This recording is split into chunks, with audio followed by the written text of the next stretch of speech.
Hey everyone, just wanted to show you a little webinar setup that we've got today doing a virtual event for one of our clients.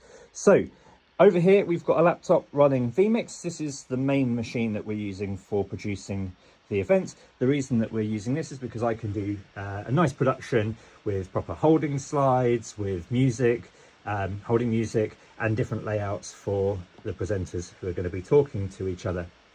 Down here, I've got a Focusrite, which is feeding my headphones from one of the vMix audio outputs so that I can speak to the guys on Zoom without it going to the stream.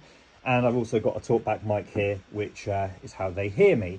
And my webcam in the laptop is also being used so that they can see me as well when they join the call, which is always quite nice and personable, so they know who they're talking to on the other side. Down here, I've got a stream deck, which is controlling everything in vMix. I've got a page for video so that I can put up different layouts. I've got a page for audio so that I can mute individual callers. This one only has 2 guests, but sometimes we have up to 7 or 8. I can also turn holding music on and off and turn the green room on and off as well.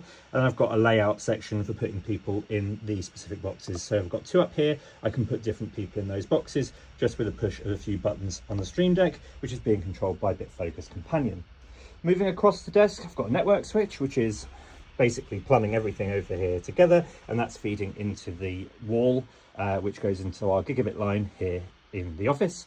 Then I've got a MacBook here running Zoom. This is going out to Zoom webinar, so we've got a laptop here specifically to do that, and that's just taking the program feed and the audio feed and spitting it out to the Zoom call.